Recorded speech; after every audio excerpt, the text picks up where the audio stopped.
안녕하세요. 신화로 읽는 심리학 31강 15장을 공부하도록 하겠습니다. 마우이와 죽음의 여신입니다. 마우이와 죽음의 여신. 이 신화 내용을 요약해서 말씀드리겠습니다. 마우이는 죽음의 여신 히네누이 태포가 잠든 사이에 그녀의 진리로 들어가 입으로 나오는 방식으로 죽음을 역전시키려 했다. 우리가 그 모든 사람은 여자의 질에서 태어났죠. 자궁에서 태어났죠. 그래서 마우이는 다시 여자의 질 속에 들어가는 거예요. 그러니까 다시 원래대로 돌아가서 죽지 않는, 죽음을 이기는, 그렇게 하려고 했죠. 이 광경을 본 세대에 웃음을 터뜨려요.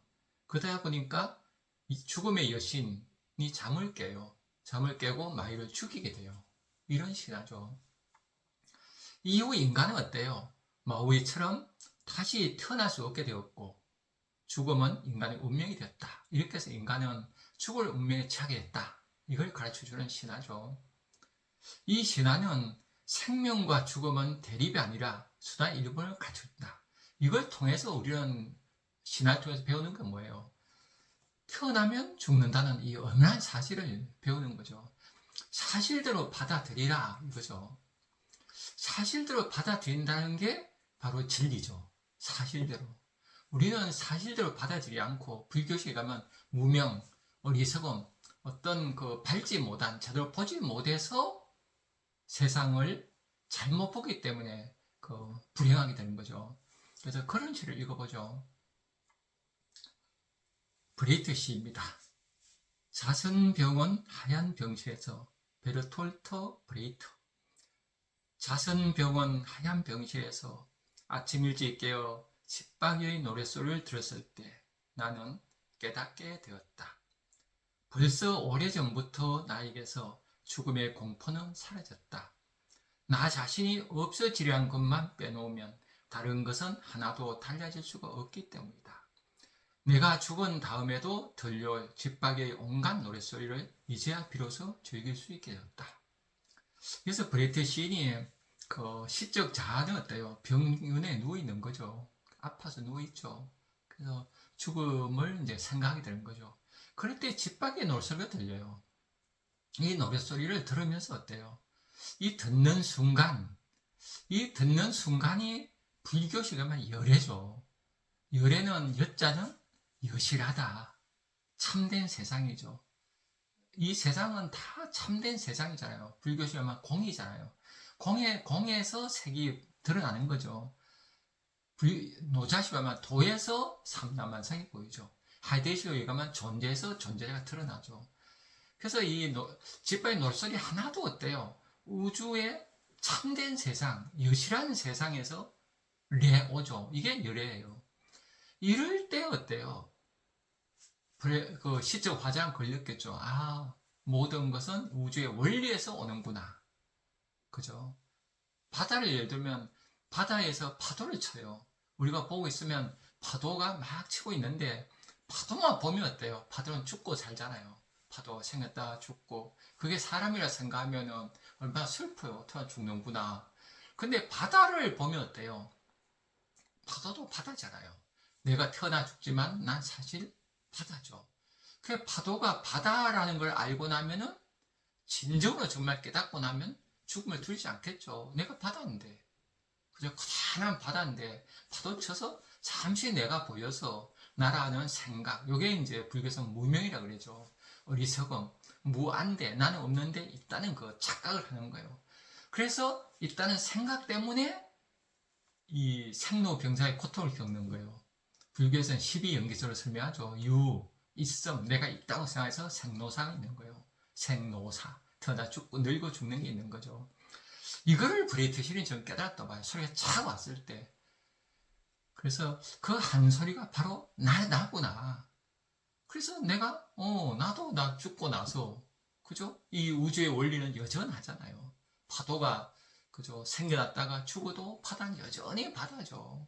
계속 바다는 그대로 있죠. 우주의 진리, 우주 그 자체 천지자연은 에너지 장으로 그냥 있어요.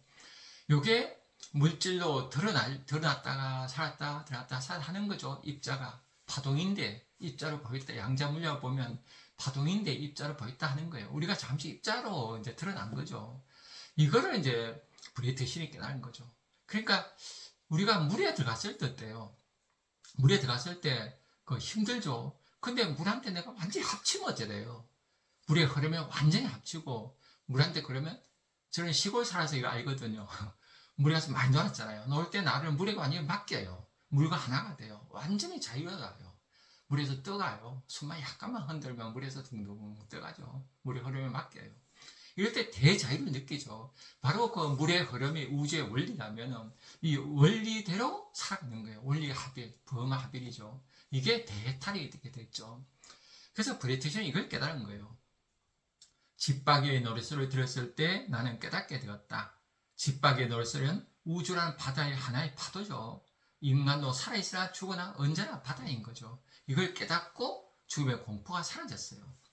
내가 죽은 다음에도 들려 집박이의 온갖 노랫소리를 이제야 비로소 즐길 수 있게 되었다.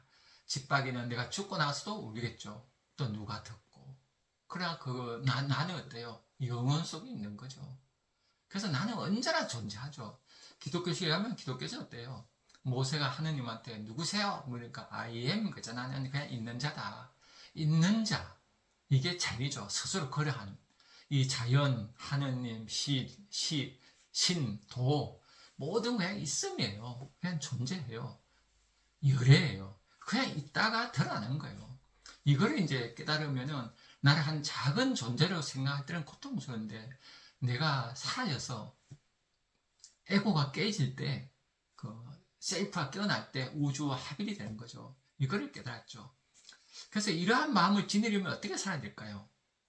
그러려면 평소에 저는 그 우주와 소통하는 연습을 계속 하는 거예요. 나는 생각에 갇히지 말고 생각을 열고 이 바람, 햇빛, 발바닥에 오는 흙에서 올라오는 그 촉감 이런 거에 온몸을 감각을 느껴서 우주의 리듬과 내가 자꾸 합치는 연습을 해야 된다 봐요. 근데 원시인들은 이게 일상이었잖아요. 항상 의뢰를 하고 춤추고 그래서 하나의 몸이 그 유한자인 인간이 무한적인 신과 연결되는 삶을 살았죠.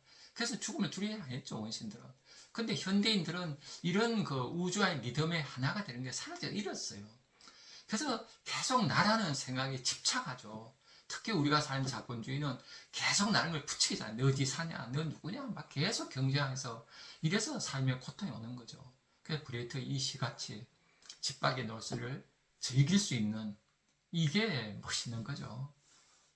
이럴 때 이제 우리는 죽음을 극복할 수가 있죠.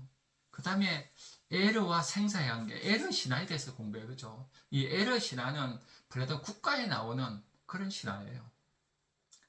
용맹한 전사 에르는 전쟁터에서 죽지만 12일 후 부활하여 사후 세계에서 본 것을 사람들에게 전해요. 전한 내용을 이제 말씀드릴게요. 영혼들은 죽은 뒤 심판을 받아 선인, 착한 사람은 하늘로 가고 악한 사람은 지하로 가요. 그리고 나서 1000년 동안 보상도 받고 벌을 받아요. 그리고 그들은 다시 이제 환생하는 거예요. 환생할 때 각 영혼 스스로 다음 생을 선택할 수 있다 이거예요. 중요한 건 내 인생을 내가 선택하는 거예요. 근데 잘못 선택한 사람이 많아요. 그래서 에르 신앙 우리에게 가르쳐 주는 거죠. 인간 영혼은 불멸하다, 죽지 않는다. 삶을 쓰면 서로 책임지게 된다. 그래서 우리가 항상 성찰하라. 그래서 플라톤의 국가에 나오는 거예요. 철학적 삶을 살아라 이거죠. 철학적 성찰 없이 살면 무지 속에서 같은 실수를 반복한다. 그래서 정의로운 삶이란 말로 영혼을 고난의 길이다. 그래서 저도 그렇게 생각해요. 나무에 나뭇잎 하나가 나무에 붙은 나무 하나 보면은 완전히 그 자연의 도에 따라 살잖아요. 그래서 나무는 툭 떨어져 죽을 수 있어요. 우리는 도에 따라 살지 않잖아요. 내 욕심을 챙기고 누구 이기려고 그러고 막 미움이 크다 오잖아요. 인간은 생각이 빠져서. 그래서 저는 구원 못 받는다 보거든요. 그래서 저는 한 개인도 이렇게 노력해야 되겠지만 사회 전체가 그 원신들처럼 그 어떤 그 가치, 우주적 영적 가치를 소중히 하는 아메리카 인디안들처럼 항상 그런 사회가 왔으면 좋겠어요. 그래서 한 사람의 소중한 나라는 것도 우주의 큰 우주 그 자체야. 이렇게 소중히 대접받아야 되는데 우리 사회는 그죠. 막 루저 그러고 뭐 이렇게 뭔가 못났다 그러고 이렇게 해서 사람이 천대받을 때 사람들이 힘들어지죠. 그래서 정의로운 삶을 보여주는 그런 시 한번 읽어보겠습니다. 또 다른 고향 윤동주. 고향에 들어온 날 밤에 내 백골이 따라와 한 방에 누웠다. 어두운 밤은 우주로 통하고 하늘에 성한 소리처럼 바람이 불어온다. 어두움 속에서 곱게 풍화작용하는 백골을 들여다보며 눈물 짓는 것이 내가 우는 것이냐, 백골이 우는 것이냐, 아름다운 혼이 우는 것이냐. 지저 높은 개는 밤을 새워 어둠을 짓는다. 어둠을 짓는 개는 나를 쫓는 것일 게다. 가자 가자, 쫓기는 사람처럼 가자. 백골 몰래 아름다운 또 다른 고향에 가자. 참 아름다운 시죠. 윤동주 신, 우리 모든 우리 민족의 우리 국민의 신이죠.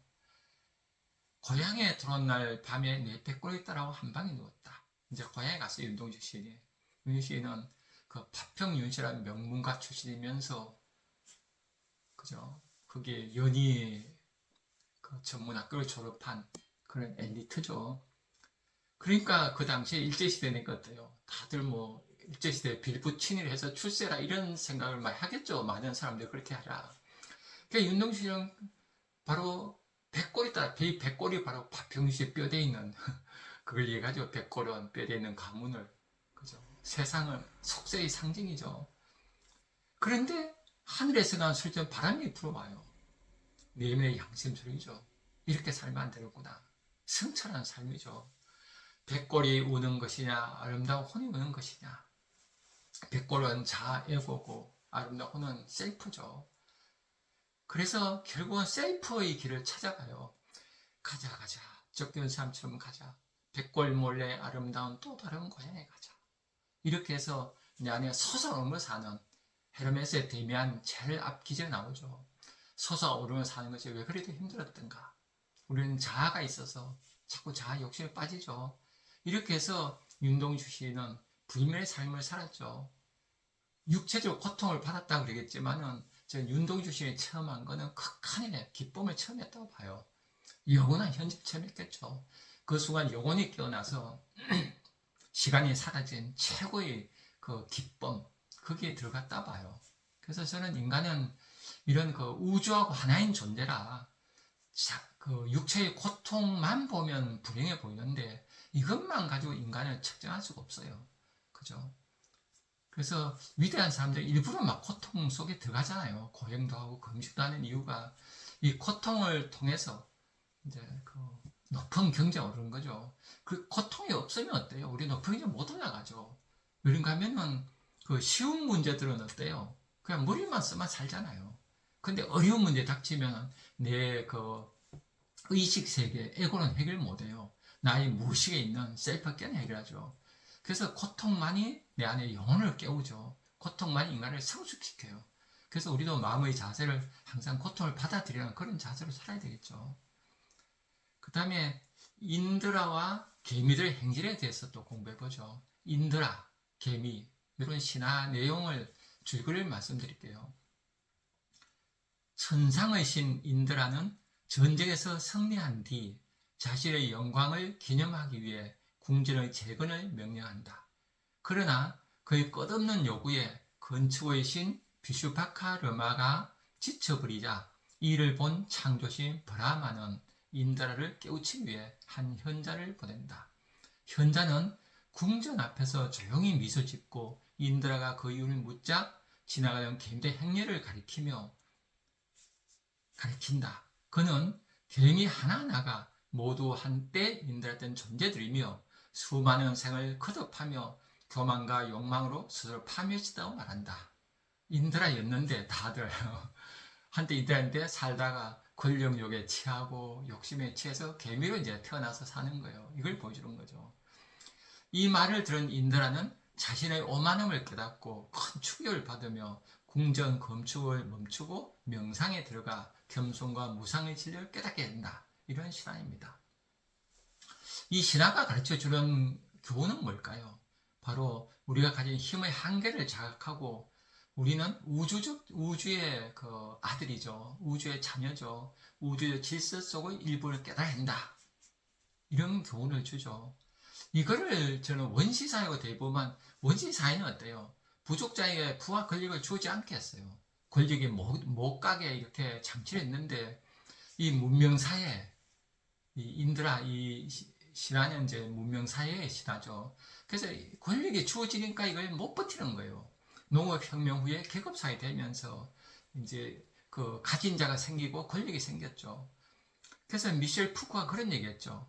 욕망이 있는 곳에, 쾌락이 있는 곳에 권력이 있다.